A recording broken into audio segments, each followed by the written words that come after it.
Hey guys, tonight we're unraveling one of the messiest love triangles of the French Revolution. If you thought modern relationships were complicated, just wait until you're exchanging glances at Versailles while a guillotine gets oiled in the distance. This isn't just gossip, it's political, poetic, and perilous. You might not survive the first invitation. So, before you get comfortable, take a moment to like the video and subscribe, but only if you genuinely enjoy what I do here. Drop a comment telling me what city you're watching from, and what time it is there. I love seeing where you all tune in from. Now, dim the lights, maybe turn on a fan for that soft background hum, and let's ease into tonight's journey together. You are not supposed to be here. Not in this room, not in this dress, and definitely not holding this letter that smells faintly of violets and revolution.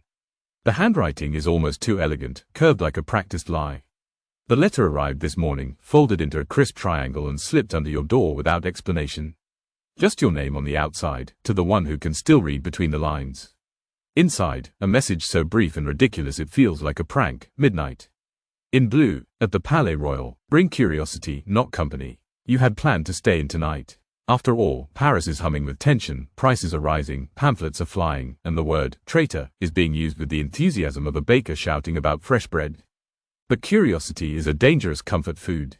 And you, in spite of yourself, are starving. So here you are, sneaking past guards in borrowed gloves, ducking through archways still echoing with the footfalls of men twice as powerful and half as secretive. The Palais Royal is buzzing, as usual. Theatre-goers, pamphlet hawkers, and revolutionaries in training all brushing shoulders in the garden like nothing could possibly be wrong with the monarchy or the weather. That's when you see her. She doesn't stand out at first, just another powdered lady with too much rouge and too little patience. But then she turns, and for a moment the air forgets how to move. Her fan flicks open lazily, revealing a blue silk edge that matches your letter. She's not surprised to see you. In fact, she looks vaguely amused. Curiosity, she says, without greeting. At least you followed instructions. Most men skip straight to betrayal. You laugh, nervously, but she doesn't. Instead, she reaches into her sleeve and pulls out another note, sealed with wax. Not addressed to you this time, but to someone named Etienne. She hands it to you as if you're a messenger boy, or perhaps a pawn. Give this to him, she says. He'll be at the poet's corner. He always is, brooding in the rain like it makes him more profound. You want to ask questions. Who is she? What is this? Why you? But something about the way she turns away makes it clear. She won't answer. Not tonight. The fan snaps shut. The air moves again. She's gone. You're left holding the second letter, and a choice you didn't ask for. Do you find Etienne, or do you pretend none of this happened and go home to a safer pillow? Paris, however, has little patience for inaction. Especially when affairs of the heart are tangled with politics. Later, historians would debate whether this letter exchange was the beginning of a passionate love affair or a well-planned manipulation. Some argue the woman wasn't even who she claimed to be. There are conflicting accounts about her identity, her accent, even the color of her fan. But you'll remember the smell, violets and ink, and you'll remember the look in her eyes, like she'd already written your ending. The poet's corner is not marked on any map, but you know where it is. Everyone who lives in Paris long enough learns about that awkward little alcove behind Café de Lambry, where washed-up dreamers and amateur philosophers argue loudly in the rain. You've passed by it a dozen times, always thinking the same thing: too much cigarette smoke, too little poetry. But tonight, you approach it with purpose. The letter in your hand feels warm somehow, like it knows it's carrying secrets. The rain taps lightly on your shoulders. You resist the urge to open the seal. Etienne is easy to find. He's the only one sitting on the edge of a dry fountain with a book he clearly isn't reading. He's dressed like a man who wants to be noticed but not approached, hair too long, cravat too loose, boots too new. And of course, the brooding. It's almost theatrical. You step close enough that he hears your footsteps, and he looks up slowly, the way cats do when they're deciding whether to trust you. She said you'd be here, you offer, holding out the letter. He doesn't take it right away. His gaze lingers on your face, searching for context. Then, just when you're about to lower your hand, he snatches the letter and turns away. Of course she did, he mutters, cracking the wax with his thumb. She always knows where I'll be, even when I don't. The silence that follows is thick and uncomfortable. He reads the letter once, then again, then folds it neatly and tucks it into his coat, as if it were a keepsake, not a message. You wait, because what else can you do? She's not what you think, he finally says. You blink. I didn't say I thought anything. He chuckles. It's bitter, and a little charming.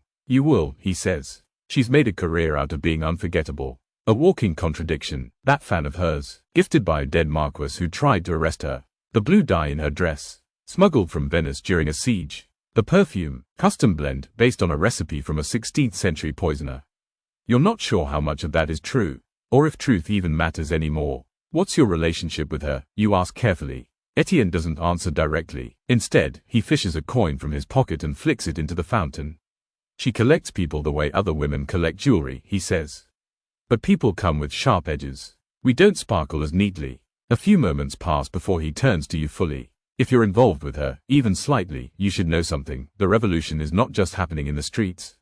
It's happening in salons, in bedrooms, in ink. She's been on every side of it. Aristocrat, radical, spy.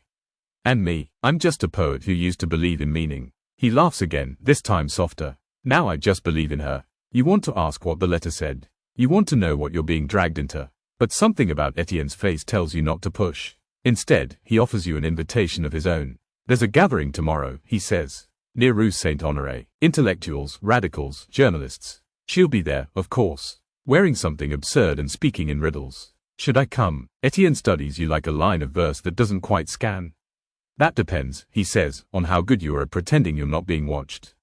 Later, historians would call Etienne a tragic figure. Not because he died young, he didn't, or because his poetry was forgotten, some of it still survives, but because he loved a woman who made everyone else look like a footnote. There's still debate over whether he knew what was in that letter. Whether he handed it to Robespierre, or burned it, or memorized it before swallowing the ashes. The only thing everyone agrees on, he never stopped waiting for her next note. Hey, now you're stepping into the salons of Paris, where powdered wigs and sharp tongues rule the roost. You might expect stiff conversations and more than a few bored aristocrats, but this scene is anything but dull. The air is thick with cigarette smoke, whispered conspiracies, and the faint scent of expensive perfume that's trying, unsuccessfully, to mask the city's grime. You find yourself at the home of Madame Leclerc, a widow with a knack for hosting the city's most dangerous minds without raising suspicion. Her parlor is a collage of rich fabrics, gilded mirrors, and shelves heavy with books that smell like rebellion.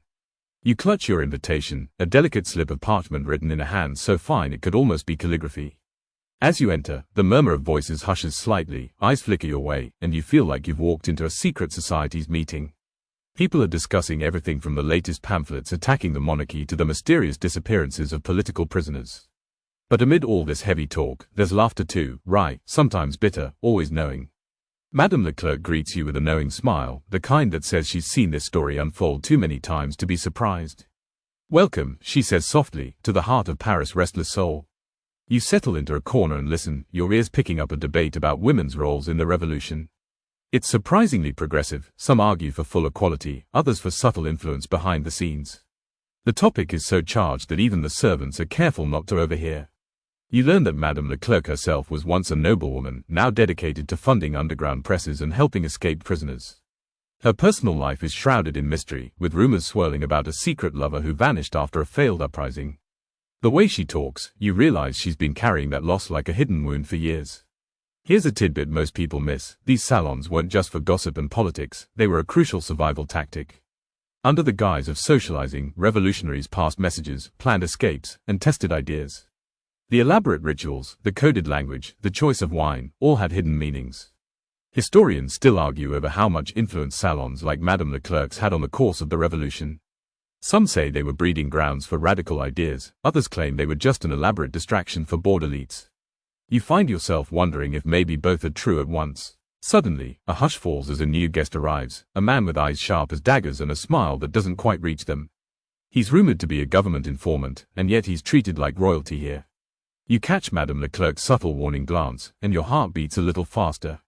You realize, in this world, trust is as fragile as a teacup, and just as easy to break. Hey, now you find yourself stepping into the chaotic world of Parisian streets, where the line between danger and excitement blurs. The city is alive with rumors, whispers, and the occasional shout from a street vendor selling roasted chestnuts. You navigate narrow alleys that smell of damp stone and fresh bread, feeling the pulse of a city on the brink. You're drawn to a small cafe where revolutionaries, artists, and everyday citizens meet to exchange ideas, often over strong coffee or a cheap glass of wine. This place is loud, vibrant, and full of personalities that would make even the most jaded philosopher smile. Here, political pamphlets are passed hand to hand, and fiery debates spill out onto the cobblestones. Among the patrons is a woman named Elise, whose sharp wit and fearless opinions have earned her both admiration and suspicion. She's one of those rare souls who can charm a crowd and then cut them down with a single phrase. You overhear her talking about the power of the press, how a well-placed pamphlet can stir a revolution or topple a king. But it's not all lofty ideals. Elise shares stories of secret meetings held under the cover of darkness, where plans to overthrow the monarchy are whispered like forbidden secrets. She confides in you that even her closest friends don't know all the details. Some things are too dangerous to share. You learn that coffeehouses like this were the internet of the day, places where information spread fast and news was currency. The cafe conspiracies weren't just rumors, they were blueprints for a new France. Yet, historians still debate how much these meetings actually influenced the course of events. Were they catalysts or just passionate chatter? Here's a lesser-known fact: these cafes often had to dodge government spies and informants who tried to infiltrate their ranks. The patrons developed secret codes and signals, sometimes using chess moves or even pastry orders to communicate plans. You chuckle to yourself imagining revolutionaries ordering 2 eclairs and a bishop as a covert message. As the evening wears on, the cafe grows quieter. Elise leans in, her voice dropping to a conspiratorial whisper. She tells you about a mysterious pamphlet, one that disappeared after it was printed, containing ideas so radical even the revolutionaries feared it. What was in it? No one knows for sure, and that's where the intrigue deepens. You realize that in this city of light and shadow, truth is a delicate thing, often hidden in plain sight, waiting for someone like you to uncover it. Hey, now you find yourself stepping into the chaotic world of Parisian streets, where the line between danger and excitement blurs. The city is alive with rumors, whispers, and the occasional shout from a street vendor selling roasted chestnuts. You navigate narrow alleys that smell of damp stone and fresh bread, feeling the pulse of a city on the brink.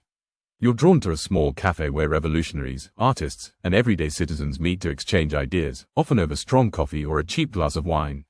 This place is loud, vibrant, and full of personalities that would make even the most jaded philosopher smile. Here, political pamphlets are passed hand to hand, and fiery debates spill out onto the cobblestones. Among the patrons is a woman named Elise, whose sharp wit and fearless opinions have earned her both admiration and suspicion. She's one of those rare souls who can charm a crowd and then cut them down with a single phrase. You overhear her talking about the power of the press, how a well-placed pamphlet can stir a revolution or topple a king.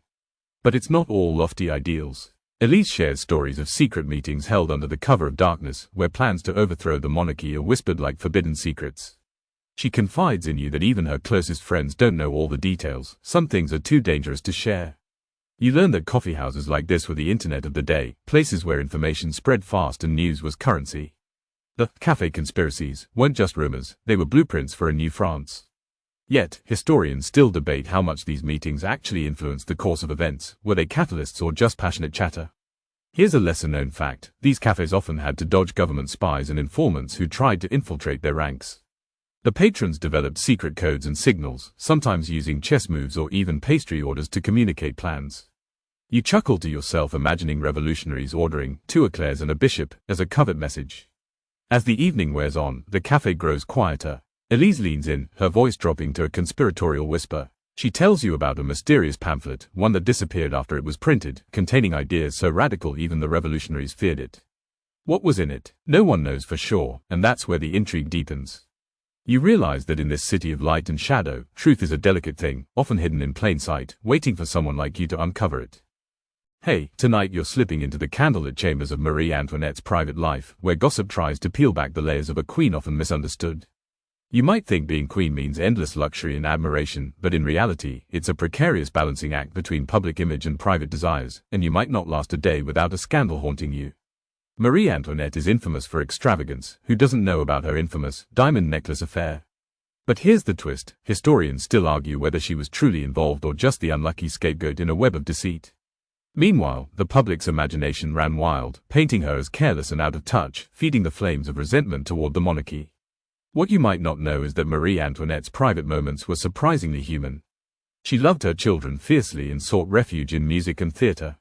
She even tried to cultivate a simple lifestyle at her petty Trianon estate, where she escaped the rigid court etiquette to play at being a shepherdess, quite the quirky hobby for a queen, right?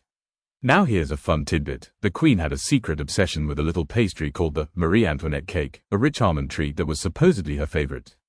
It's ironic because while Parisians were starving, she was savoring sweets in secret. This disconnect made her an easy target, though some scholars debate how much this pastry love really fueled public outrage. But life in Versailles was also a stage where every gesture was watched, every word scrutinized.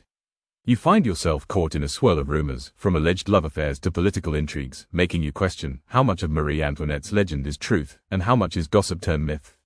Historians still debate fiercely over her true character. And while she was often portrayed as frivolous, she did influence fashion, politics, and even diplomacy. You realize that her role was more complicated than just the queen who spent too much. She was a woman trying to navigate power in a world that expected perfection yet demanded secrecy. As you leave her chambers, the flicker of candlelight reminds you how fragile her reign was, beautiful, dramatic, and destined to be torn apart by the very people she ruled over. Hey, tonight you find yourself in the smoky, secretive backrooms of Paris, where the city's most infamous courtesans rule with a mixture of charm, wit, and scandal. These women aren't just pretty faces, they wield power in ways that surprise even you. But beware, this glittering world can swallow you whole if you're not careful. The role of courtesans in 18th century French society is a fascinating blend of influence and survival. These women often came from humble beginnings, yet they carved out spaces in aristocratic circles, becoming confidantes, muses, and sometimes political players. You might be shocked to learn that some courtesans effectively controlled access to the king and ministers, shaping decisions from the shadows. Among the more notorious figures is Madame du Barry, who rose from poverty to become King Louis XV's favorite. She was as clever as she was beautiful, and her story is full of intrigue, rivalry, and the kind of drama that keeps historians debating whether she was a victim or a villain in the royal game. Here's a spicy little fact: courtesans often had their own network of salons and patrons, almost like early influences, where gossip and politics mixed over fine wine. It's easy to picture these gatherings as the ultimate party scene, but behind the laughter were serious negotiations and secrets traded like currency. Scholars still argue over how much real power these women had versus the perception created by scandalous pamphlets and satirical art. Were they manipulative puppeteers or simply survivors using the only tools available in a male-dominated world? You also discover the curious role of fashion and cosmetics in this world. A bold look could signal status, rebellion, or desire.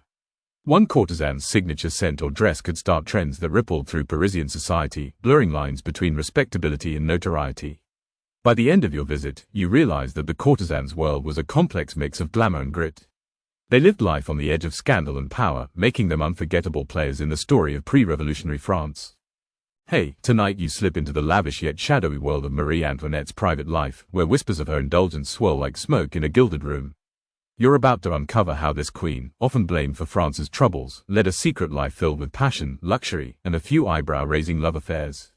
Marie Antoinette's reputation has been painted in extremes, from a frivolous spendthrift to a misunderstood woman caught in the political crossfire. What you might not know is that behind the palace walls at Versailles, she sought comfort and companionship beyond royal duties. Some historians suggest she shared unusually close friendships with certain ladies-in-waiting, sparking rumors that still have scholars debating the true nature of these bonds. You find yourself wandering through the Petit Trianon, her private estate, where she escaped court politics for quieter moments. Here, she entertained secret guests, including rumored lovers who kept her company in late-night conversations and tender moments away from prying eyes. A juicy tidbit: one of Marie Antoinette's closest confidants was the Swedish Count Axel von Fersen, who some believe was more than just a friend. Their correspondence hints at a deep, possibly romantic connection, though whether it crossed the line remains a topic hotly contested by historians. Fashion played a key role too. Her extravagant gowns and hairstyles weren't just about style, they sent subtle signals within court society, sometimes mocking its rigid rules or asserting her independence. But such displays also fueled gossip, painting her as out of touch with the common people's hardships. You notice how these private liaisons contrast sharply with the public image she was forced to uphold, a delicate balancing act that would eventually crumble under the weight of revolution. The debate rages on about how much agency Marie Antoinette truly had in these affairs, or if she was simply a pawn in a larger political game. This queen's private passions, you realize, are as complex as the history they helped shape. Hey, tonight you slip into the tense atmosphere of revolutionary Paris, where rumors about the queen's love life become political ammunition in the most dramatic way possible. You find yourself amid the chaotic streets, where gossip spreads like wildfire and Marie Antoinette's private affairs are twisted into scandalous propaganda. In this chapter, you explore how the French Revolution didn't just target the monarchy's power but also aimed to destroy Marie Antoinette's reputation by exposing, or inventing, her supposed secret romances. You witness how pamphlets and caricatures flooded the city, depicting her as a woman who betrayed France for lust and luxury. One infamous rumor claimed she had a lover from the Swiss Guards, a tale so wild it would make even the boldest tabloid jealous. You're in the thick of it, seeing how these salacious stories helped fuel public outrage and justified the revolutionaries' harsh actions. The Queen's private life was weaponized, her every gesture and relationship scrutinized under a microscope designed to humiliate. You learn that historians still argue over which scandals were true and which were pure fabrication, highlighting the difficulty of separating fact from revolutionary fiction. Here's a quirky tidbit. Some pamphlets accused her of hosting secret midnight orgies in Versailles, a claim so outlandish it was likely made up by her enemies, but hey, it certainly sold papers. You find yourself wondering how much of this chaos was driven by political strategy and how much by genuine public fascination with royal scandal. As you drift through these turbulent times, you realize that Marie Antoinette's love life became a mirror reflecting the fears, frustrations, and fantasies of an entire nation on the brink of upheaval. The line between truth and legend blurs, leaving you questioning what really happened behind those palace walls. Hey, tonight you find yourself walking through the dimly lit corridors of the conciergerie prison where Marie Antoinette awaits her fate. You feel the cold stone walls closing in as the Queen's world shrinks from lavish palaces to a cramped, bleak cell. This chapter unpacks her final days behind bars and the surprising acts of resilience she shows amid despair. You witness how Marie Antoinette, once the most powerful woman in France, faces the grim reality of her trial with a strange mix of dignity and defiance. Her letters reveal a woman who clings to hope but also wrestles with the crushing loneliness of imprisonment. You see how she insists on maintaining her composure, even when accused of crimes that many historians still debate today. One lesser-known fact is that she was allowed a small garden in her prison courtyard, a rare touch of nature in a harsh environment that offered her brief moments of peace. You imagine her walking there quietly, gathering strength for the public trial that would seal her fate. Historians still argue about how much influence the Queen truly had during the months leading to her execution, with some suggesting she tried to negotiate for mercy. You can almost hear the whispers among guards and fellow prisoners, some pitying her, others fueled by revolutionary fervor. You realize that behind the political spectacle, there was a human being grappling with fear, regret, and a fading hope for survival. This chapter paints a portrait of the Queen stripped bare, both literally and figuratively, as she faces the end of an era. As you let this moment sink in, it's clear that Marie Antoinette's last days were a mixture of tragedy and quiet strength, a story still tangled in the debates of historians who wonder about her true feelings and intentions in those final hours. Hey, tonight you're standing just outside the guillotine's shadow, feeling the crowd's restless murmurs as Marie Antoinette is led to her final moment. The air is thick with tension and disbelief, a mix of sorrow, anger, and grim satisfaction from the revolutionaries. This chapter dives into the Queen's execution and the legacy that rippled through France and beyond. You watch as she walks with an eerie calm, a woman who knows the eyes of history are fixed on her. There's that famous moment when, misunderstanding the executioner's instructions, she accidentally steps on his foot, causing a brief, humanizing pause before the blade falls. It's a tiny, tragic slip in an otherwise grim procession, but the story behind the guillotine is more than just an execution device. It was meant to be a symbol of equality in death, a merciless but humane method compared to past tortures. Oddly enough, the guillotine's inventor, Dr. Joseph Ignace Guillotine, reportedly regretted how it became a symbol of terror. History is full of such bitter ironies. You also learn a quirky fact. The crowd reportedly scrambled for locks of Marie's hair afterward, turning the tragic end into a bizarre form of celebrity memorabilia. Scholars still debate how much sympathy she truly garnered in her final moments, as accounts vary from cold disdain to reluctant admiration. As you imagine the crowd dispersing and the revolutionary fervor continuing, you realize her death didn't just close a chapter, it ignited a fire that would transform France forever. This final act, both solemn and surreal, is a stark reminder of how history's grand dramas hinge on deeply human moments. Hey, tonight you find yourself wandering the shadowy salons and hidden corners of post-revolutionary Paris, where whispers about the Madame du Barry affair swirl like cigarette smoke. This chapter pulls you into the scandalous love life of Louis XV's last official mistress, whose story is as much about survival as it is about seduction. You picture Madame du Barry, a woman who rose from obscurity and humble beginnings to become the most talked-about figure in the royal court, mostly because she had a knack for knowing exactly what the king wanted, both politically and personally. Her lavish lifestyle and unapologetic charm made her both beloved and hated. But did you know she was also accused of influencing politics through her lovers? That's a juicy tidbit historians argue about to this day. Here's a surprising detail. Despite her scandalous reputation, Madame du Barry was known to throw charity events and was somewhat popular among the common folk, an unusual trait for someone so deeply entrenched in court intrigues. And if you think that's contradictory, you're not alone. Scholars still debate whether she was a power-hungry manipulator or simply a woman trying to secure her place in a dangerous game. As you imagine yourself eavesdropping on secret meetings and stolen kisses behind gilded doors, you realize the story of Madame du Barry isn't just a tale of lust and scandal, it's a window into the precarious balance of power and survival in the fading days of the Ancien regime. Hey, tonight you slip into the candlelit chambers where whispered secrets echo louder than the crackling flames. This time, you're following the tangled love triangle of Camille Desmoulins, a revolutionary firebrand, his beloved Lucille, and the shadow of his friend Danton lurking nearby. It's a story packed with passion, betrayal, and the kind of emotional drama that could give any modern soap opera a run for its money. You walk alongside Camille, feeling the weight of both his ideals and his heart's desires.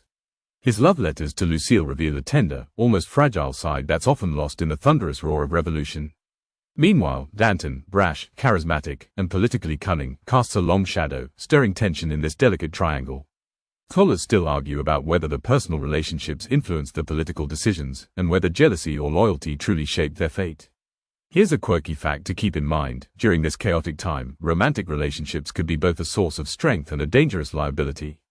In fact, Lucille Desmoulins was one of the few revolutionary women who openly wrote and spoke about her love and grief, an act that shocked many of her contemporaries. And if you think that's progressive, remember that even in those radical days, women's roles were heavily contested. As you linger in this intimate but volatile circle, you get a glimpse of how personal passions and revolutionary ideals collided, turning friendship and love into a high-stakes game where betrayal could mean death, and survival, a rare and fragile prize. Hey, tonight you find yourself amid the shadowed alleys of Paris, where the scandalous whispers about Marie Antoinette's private life refuse to fade. You're stepping into the swirling rumors, the truth tangled with gossip, as you try to understand how the Queen's love life became a weapon in the political arena. It's less about royal glam and more about the dangerous power of perception. You walk through the marble halls of Versailles, imagining the young Marie Antoinette navigating a world where every smile and glance was scrutinized. The infamous affair of the diamond necklace looms large, not a love affair, but a scandal involving deception, greed, and false accusations that chipped away at her reputation. Historians still debate how much she knew and whether the scandal truly reflected her character or just the paranoia of the times. Here's a juicy tidbit: despite her image as frivolous, Marie Antoinette was rumored to have had secret romantic liaisons, including with the Swedish Count Axel von Fersen. But historians argue fiercely: was it real romance or just close friendship? And how much did these rumors shape her tragic downfall? Your mind buzzes with the mystery as you wander the gilded halls, feeling the weight of history's judgment. This chapter shows how, in revolutionary times, private love stories could become public trials, and a queen's heart was just another battlefield in the fight for power. Tonight, you find yourself in the quiet aftermath of the revolution's storm, wandering through the remnants of a world turned upside down. The whispers of the past still echo in the ruins of Versailles and the empty halls where once grand love stories unfolded. You can almost hear the soft sighs of forgotten lovers and the weight of promises broken beneath the towering guillotine's shadow. You consider how love in this turbulent era was more than romance: it was survival, rebellion, and sometimes tragedy. The lives of those involved in the tangled triangle of Marie Antoinette, Count Fersen, and others remind you that even in history's darkest moments, human emotions flicker stubbornly. Scholars still debate how much of the scandal was truth and how much was crafted by fear and political games. As you reflect, you see that love's power wasn't just in passion, but in its ability to influence kingdoms, inspire revolutions, and leave an indelible mark on history's pages. You are gently reminded that behind every grand event, there are quietly beating hearts, fragile, complicated, and profoundly human. Word count, 1167. Now, to slow things down and ease you into rest. The night deepens and your breathing slows as you sink into softness. Imagine the cool touch of a gentle breeze brushing your skin, the distant murmur of leaves rustling like whispered secrets. Your mind drifts, weightless, floating along a calm river of memories and stories told in the hush of twilight. Every tension in your body unwinds as if the past itself is sighing out, settling peacefully into silence. You feel the warmth of quiet understanding wrap around you, like a comforting blanket woven from gentle tales and timeless truths. Let your thoughts settle like falling leaves, slow and serene. Now, as your eyes grow heavy, let the last words fade into a tender goodnight. Dream of history's soft shadows and the whispered stories you've carried with you tonight.